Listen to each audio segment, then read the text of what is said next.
Welcome back to another 40 facts about the 40k universe. I am your host Gersh1, and today we're going back to Horus Heresy. This is part 8. Now, if you have not checked out the previous parts, please jump on over to our channel and check out from part 1, because this is an amazing story and we've worked really hard on it. But nevertheless, let's go back into the Horus Heresy with 40 facts.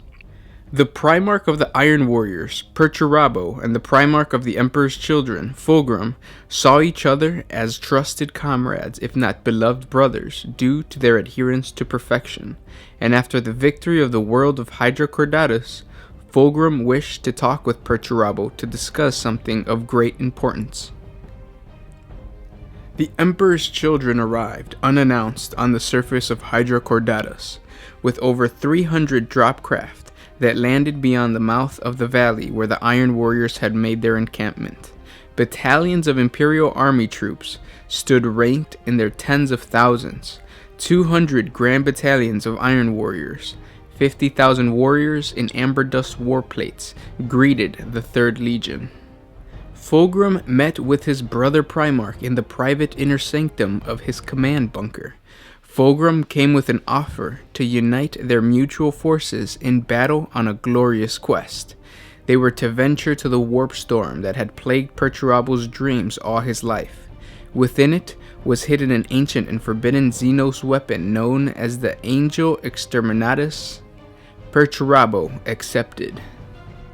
For as long as he could remember, no matter how many thousands of light years separated him from the particular warp storm, Perturabo was always aware of the Eye of Terror's presence, and could perceive an echo of it on every world he had ever looked to the heavens. He did not know whether this warp sight had been engineered into his perspective apparatus deliberately, like Sanguinius's wings or Corax's eyes, or was simply a quirk of his genetic code, but it had been a blessing and a curse since his earliest memories. When the joint fleet of the 3rd and the 4th Legion arrived at the outskirts of the stellar maelstrom, for once in his life, Perturabo looked upon it and knew that the others could see it too. He saw planets where all reason and certainty had been abandoned, where the physical laws that underpinned the galaxy were playthings of lunatic forces beyond mortal comprehension, and now he was to venture into its depths, following the guidance of an alien seer. The name of the warp rift was Cygnus X1, but Perturabo knew something this powerful and terrible deserved a name to strike fear into the hearts of those who saw it. A name that would resonate down the millennia until the end of time. He renamed it the Eye of Terror. Unknown to both the Iron Warriors and the Emperor's Children, they were being pursued by a ragtag group of loyalist Astartes who were survivors of the drop site massacre of Isstvan V.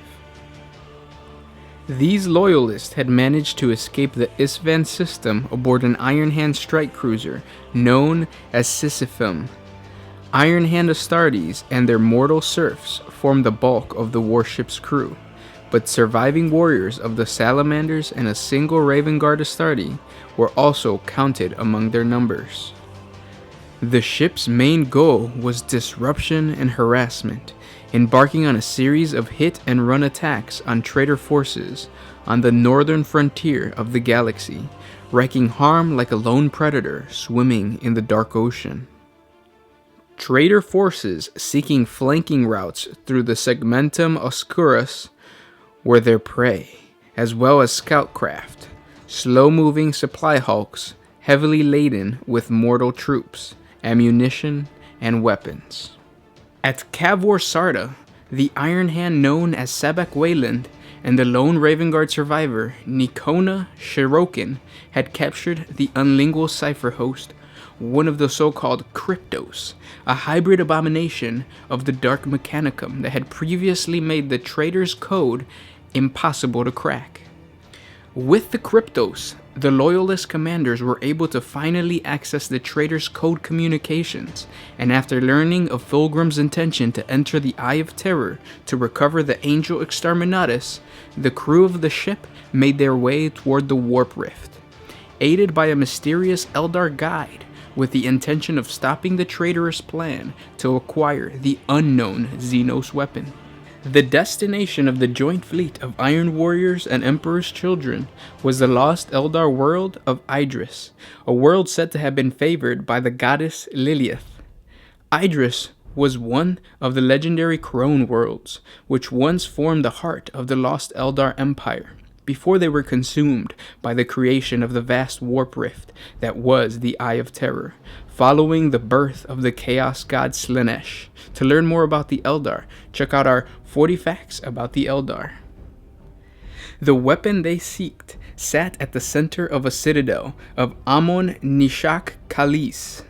But before the Iron Warriors launched a planetary assault, they fired a preliminary orbital bombardment around the citadel, a standard practice when preparing to assault a potential hostile environment. In the wake of the orbital bombardment, flocks of Thunderhawks, Stormbirds, Warhawks, and heavy planetary landers launched from the crammed embarking decks. Titanic, gravity-crushing mass landers moved with majestic slowness as 2 titans of the Lego Mortis took to the field. And this was but the first wave of the invasion. Another 8 would follow. The landing zone was almost surrounded.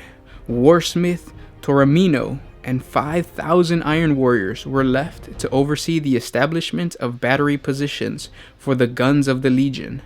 Perturabo climbed to the cupola of his converted Shadow Sword super heavy tank, the Tormentor. Him and Fulgrim rode at the head of their armies. The route into the citadel of Amon Nisak Kalis was undefended and their route unopposed. Fulgrim's host broke apart into individual warbands, ranging in size from around 100 warriors to a group of nearly 1,000. Each of these autonomous groups appeared to be led by a captain. Perturabo led his Iron Warriors and the Emperor's Children into the heart of the citadel. The sepulchre of Aisha Doom was a monumental palace, sprawling and richly ornamented with bulbous morn towers and sweeping ivory roof domes. Despite being outnumbered 1,000 to 1, the small force of loyalist legionnaires devised a means to find another way into the citadel. Fulgrim kept pressing his brother with impatience to not linger. Perturabo did not trust Fulgrim one bit. Knowing the inevitable, he would be betrayed by his brother. As they neared their final destination at the heart of the citadel, thousands of crystalline statues threw off their previously immobility. They moved stiffly, like sleepers awoken from an eon-long slumber, and the gem at the heart of their bulbous heads bled vibrantly colorful into a glassy body that suddenly seemed significantly less fragile. This army of wraiths were the Eldar dead of Idris. Soon, both the traitor forces outside the citadel as well as those inside were attacked from all sides by the Revenant army. The Eldar constructs emerged in their thousands with every passing second. As Perturabo was busy fighting for his life, Fulgrim slipped away in the midst of the fighting. Perturabo followed Fulgrim into the center of the massive chamber. There he came to find that Idris was a hollow world, its core this colossal void with the impossibly bright sun at its heart. Fulgrim confirmed for Perturabo that there was no weapon. The Angel Exterminatus was to be him. Perturabo took a step toward his brother, Forgebreaker in his hand, intent on killing him. Fulgrim spoke a single word. Its nightmare syllables tore at Perturabo's brain, causing him to stumble and drop to one knee. When Fulgrim had arrived on Hydra Cordatus, he had presented the Lord of Iron with a gift, a folded clock with a black fist-sized gemstone. This gemstone had turned to gold the closer they got to the Eye of Terror. It was a Malgater stone, known as the Harvester, which had slowly begun to drain Perturabo's strength and his life force. The Primarch of the Emperor's Children hurled his brother aside, and Perturabo fell in a land guide arc to land with a crunch of metal and crystal at the edge of the shaft. The Lord of Iron lay unmoving, his body broken and lifeless. This was an offering. Fulgrim floated in the air above the shaft. His doll-like eyes were twin black holes. He was turning into a demon prince. Just as Fulgrim was about to achieve his ultimate desire, Perturabo regained enough of his former strength and rose to his feet. The stone in his hand, Perturabo walked towards Fulgrim, keeping the hand holding the stone extended over the shaft in the center of the chamber. A barrage of bolter fire erupted during the standoff between the two Primarchs. Black armored space marines bearing a mailed fist upon their shoulder guard charged towards the traitors. It was the Astartes of the 10th Legion, the Iron Hands. Perturabo hurled the stone in the deep shaft. One of the loyalist Astartes, the Raven Guard named Heroclix, had acquired the fallen stone. He instinctively knew that if this stone was desired by Fulgrim, then it had to be destroyed. Taking a bolter from a fallen emperor's children, he aimed the muzzle at the strange golden black stone and pulled the trigger. The weakened Perturabo was renewed with the sudden release of his life force from the chaotic relic. Fulgrim's body arced in sympathetic resonance, for the stone contained more than just the strength of Perturabo. It contained their mingled essence, a power greater than the sum of its parts. As the Lord of Iron finally pushed himself upright and stood fully erect, he lifted Forgebreaker onto his shoulder. Fulgrim saw his death in Perturabo's eyes and grinned, knowing that his brother had to do it. Perturabo lifted Forgebreaker like a headsman at an execution and swung the mighty hammer in a wide arc, splitting the Primarch's body wide open. It was done. An explosion of pure force ripped from Fulgrim's destroyed flesh, filling the chamber of towers with a blinding light that was too bright to look upon. The survivors of the fighting bore witness to something magnificent and terrible, an agonistic death and violent birth combined. It was Fulgrim, naked and pristine, as perfect as the day the Emperor had first conceived him. After the blinding light settled, Fulgrim's back arced, and his bones split with gunshot cracks. His flesh, once so perfect, now ran fluid and malleable. Fulgrim's legs extended and lengthened, fusing together in a withering serpent tail. The skin thickened and sheened with reptile scales. Fulgrim ascended into chaos, a prince of the newborn, a lord of the ruinous powers, the chosen and beloved champion of Slaanesh. As the newborn demon prince departed, the first of the traitorous Primarch to achieve demonhood, he left his brother with a cryptic message that they would one day meet again, and both brothers would yet renew their bonds. The demon prince lifted his hand into the air. A curtain of light rose up from the ground, and Fulgrim and all the Emperor's children Chaos Space Marines disappeared in a flare of arcane teleportation energy. With the disappearance of the Emperor's children, the crone world of Idris began to tear itself apart. The force at the heart of the world was no more.